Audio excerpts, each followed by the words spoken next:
asalaamaaleykum mbokk jullit yi mbokk taalibe yi ak képp ki nga xam ne rek yaa ngi safoo bernde ñu leen waxaat dal leen jàmm ci seen émission toujours si ñu ngi nekk ci série wu Ramadan yi wala ku nekk rek yaay xool li nga bëgg a def mais li ñuy def nii mooy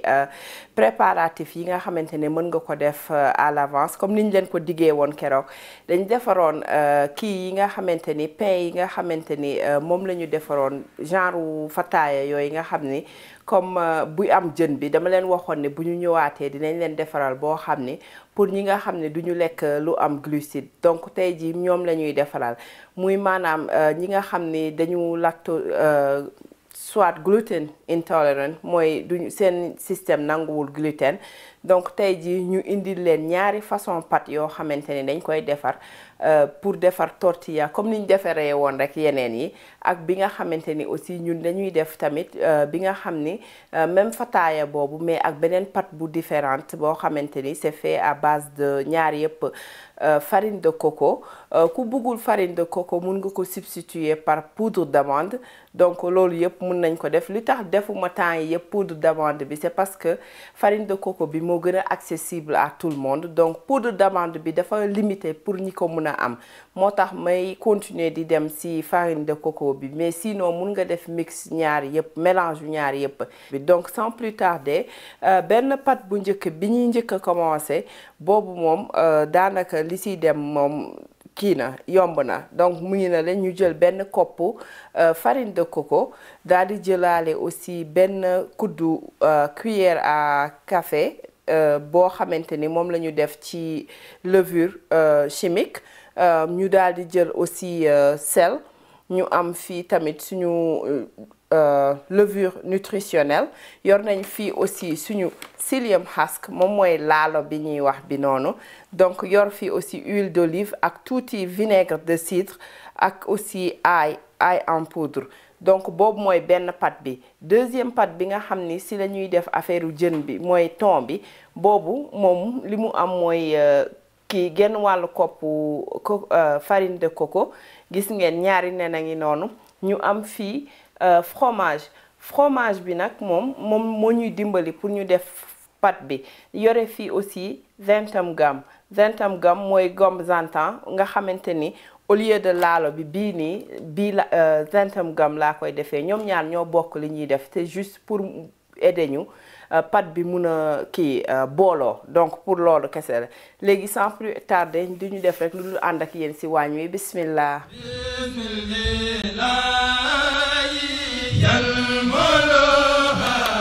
gis ngeen dañuy jël suñu kii bi rek farine de coco bi rek daal di koy def ci kii bi ci bool bi daal di jël suñu sel donc c'est juste pour jox ko goût bii nii farine bii may def kii pâte bii may ñëw defar nii moom la ñuy defaree par exemple suñu tortilla yi supposons tortilla comme nga ne pain arabe yi wala pain bu mexicain yi noonu flatbread yi moom lañ koy defaree moo tax ñu siy def nii ingrédients yi nii gis nga su ma paree daal di jël tuuti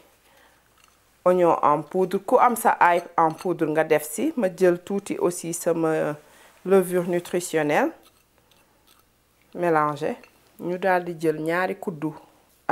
nañu mélanger ba pare après ñu jël ñaari kuddu huile d'olive wala diw bu la neex bu fekkee ni beurre moo la neex nga jël beurre boo seeyil def si yaay xool rek lu la neex nga def ko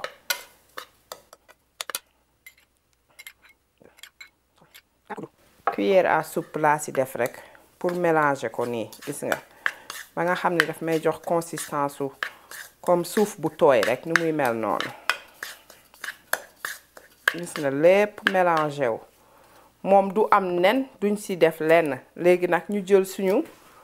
levure beneen bi levure kii bi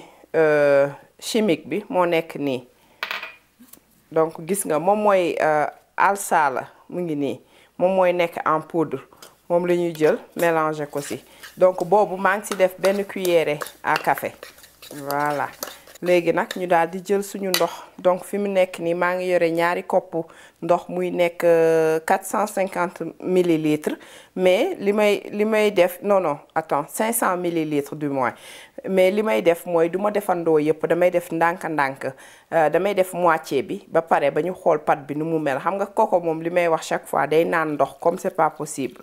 mais bëgguñu aussi mu lóor lool donc nañ def moitié ndox bu ndugg la lii eau tiède gis nga nu mel nii léegi ma daal di jël sama psyllium husk muy laalo bi def si 4 cuillères à soupe lay def 1 2 3 4 voilà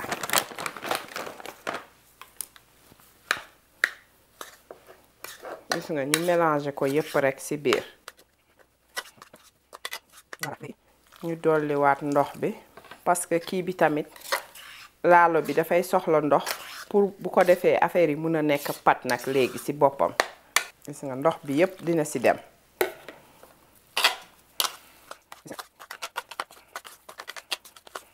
léegi dañ koy bàyyi nii gis ngeen mu nekk comme pat fi mu nekk nii carrément léegi nag plus muy toog yëf yi di gën a dëgër di contracté wu bu ko defee kii bi suñu psyllium husk bi mu nekk laalo bi gën a mun a imprégné wu ci biir kii bi farine de coco bi ñoom ñaar ñëpp bu ko defee ñu daal di mën a relaxé wu après ñu daal di ñëw commencé bii moom dañuy ñëw rek daal di koy def bu leen fàtte ñoom suñu leen di dër dañ leen di dër ci kaw ñaari papier sulfurisé parce que noonu la ñuy desee duñu bu ko defee du collègue yooyu donc pat bi ngeen gis ni dama koy ñëw diviser lii 8 tortillas laa ci am donc dama koy diviser en 8 après nañ ko bàyyi nii mu reposer le temps ñuy jéem a nettoyer préparer suñu plan de travail pour ñëw dër ko donc boo ko bàyyee ay 5 à 10 minutes yooyu rek mun nga ko commencer def donc nga xamante ni yëf yëpp dafay daal di toog benn yoon. voilà gis ngeen suñu pat mi ngi nii léegi li ñuy def mooy li ma leen waxoon sànq lii mun naa ci am 8 tortillas yu mag donc nañu essayer xool ndax dina ma jox 8 yooyu yëpp mais d'habitude 8 laa ciy am donc mu ngi nii dama koy xar ci digg bi gis nga defaat ko ci digg bi encore bu nekk ma def ko en 2 loolu moo may jox 8 tortillas yi.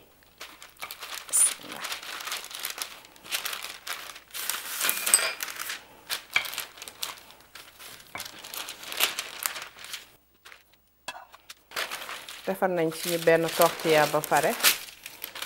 damay daldi gis nga dama ko dëppaat ni pour mun ko defar bu gaaw rek kii make sure que ni yëf yi dina teppeeku sans mu xotti tortilla yi su ko xottee amul problème da ngay recommencer waat rek voilà. waa gis ngeen léegi dañuy commencer pour ñëw defar suñu kii yi tortilla yi donc gis nga dama koy diw nii rek ak tuuti huile d'olive bi ñu yore woon tuuti rek laa siy def daal di koy wàññi tuuti léegi ñu daal di jël suñu tortilla bi daal di koy bismillah teg ci poêle bi voilà gis ngeen nu muy def nga koy tourner gaaw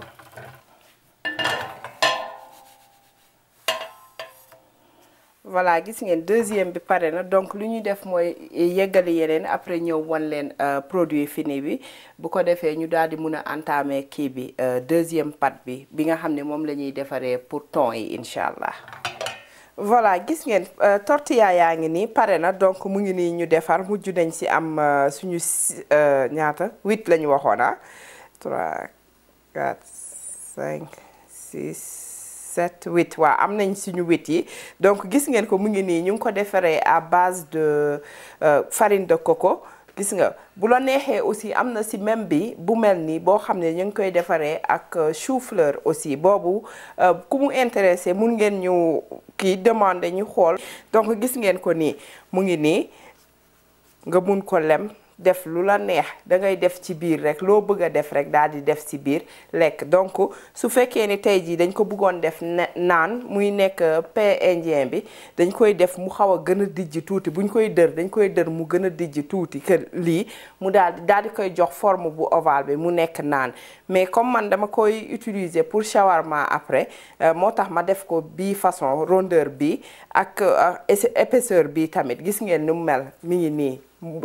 beneen bi yóbbulu ko dara te ritaxul deful dara. Donc ñu daal di dem ci beneen pâte bi nga xamante ni boobu ce sera fait à base de coco ak kii bi fromage bi. Comme ça après bu ñu paree daal di ñëwaat ak yéen wan leen nuñ koy defaree boobu aussi.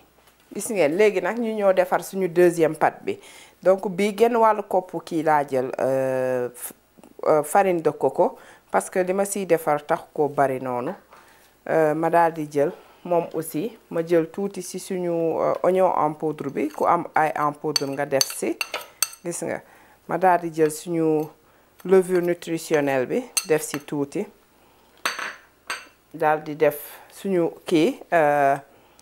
levure chimique. Donc levure bi maa ngi ci def 2 cuillerées à café voilà moom laa ci def. ñu daal di def aussi tuuti sel bii mun naa ci def tuuti poobar gis ngeen ñu daal di mélanger defuma ci diw bi parce que dama ciy def fromage te fromage dafa am diw ki nga xam ne bëggul fromage mun na ko omettre moom daal di yokk quantité nen beek yooyu gis nga su ma defee nii daal di jël nag fi mu nekk nii suñu ndox bi gis nga ndox bu ndugg non attends gingembre bi ba pare ma mélanger ko ci gis nga benn cuillère à soupe laa ci def gingembre donc moom du jar muy bari parce que bu baree rek day ri tax sa loxo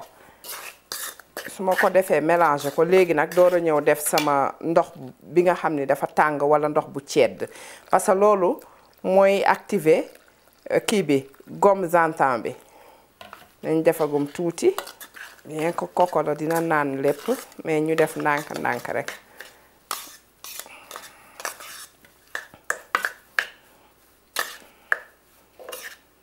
gis nga nu mu dangee nii ma dolli ci toq rek léegi damay def nen yi ba pare pour xool ndax dinaa dolliwaat liquide ou pas donc ñu jël ñaari nen moo ciy dem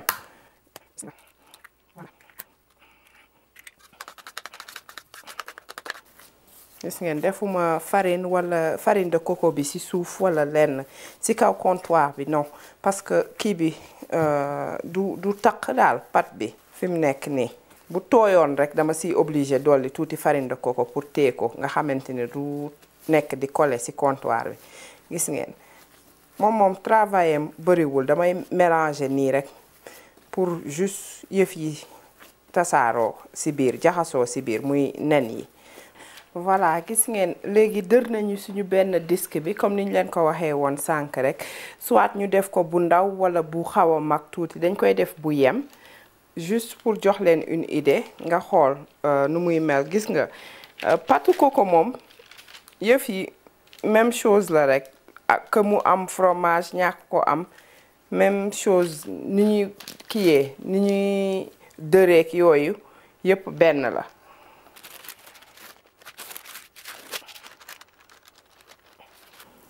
Gis ngeen suñu thon baa ngi nii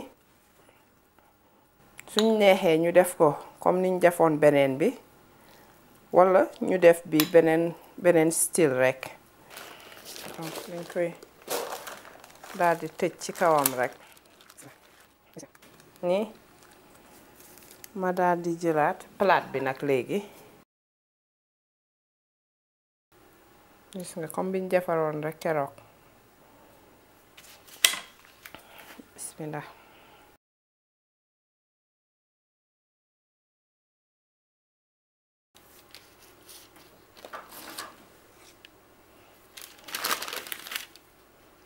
Ok mbokk jullit yi mbokk taalibe yi gis ngeen seen bernde mi ngi woon ni bi nga xamante ni ñu leen indiloon quelques tutos yoo xam ni dañ ko def ak farine de coco mu nekk coconut flour. tey jii nag li ma bëggoon attirer seen attention moo nekk soo fekkee ne da nga def farine de coco bi def si aussi kii fromage lii am mooy pâte bi du funki daal comme d'habitude yeneen pâte yi nu ñuy def donc day am tendance xaw a tàcc tuuti lii c'était fait exprès pour wan leen ni nu muy mel beneen yoon dinañ leen indil incha allah boo xam ni sans kii la sans fromage pour ngeen mun a gis différence bi bés bu ngeen demee di xool vidéo yi. donc léegi ñu amoon fi beneen kii boo xamante ni aussi dañ ko def ak même farine de coco bi mais cette fois-ci boole ko ak psyllium husk mu nekk li ñuy wax laalo Sénégal. donc moom la ñu defaree tortilla yi gis nga dama ko lem ni pour wan leen nu mu flexible ni nga ko mun a def yéenay xool lan ngeen si def si biir. su fekkee ne da nga ko bëgg a def sucré wala salé lañ def tey bu fekkee sucré bi la da ngeen di omettre ail en poudre yeeg oignon en poudre yenn xeet yooyu ñu ci def nga xamante ni du ànd ak loo xam ni lu sucré la donc ngeen bàyyi ko plein noonu xorom ak peut-être nen beeg yooyu beurre wala whatever lu ngeen bëgg rek ngeen defee loolu. di leen jaajëfal ci gunge bi ngeen ñu doon gunge comme ni ngeen ko tàmm di defee saa su nekk di leen jox dig daje ba beneen yoon di leen wax asalaamaaleykum wa rahmatullah. Bila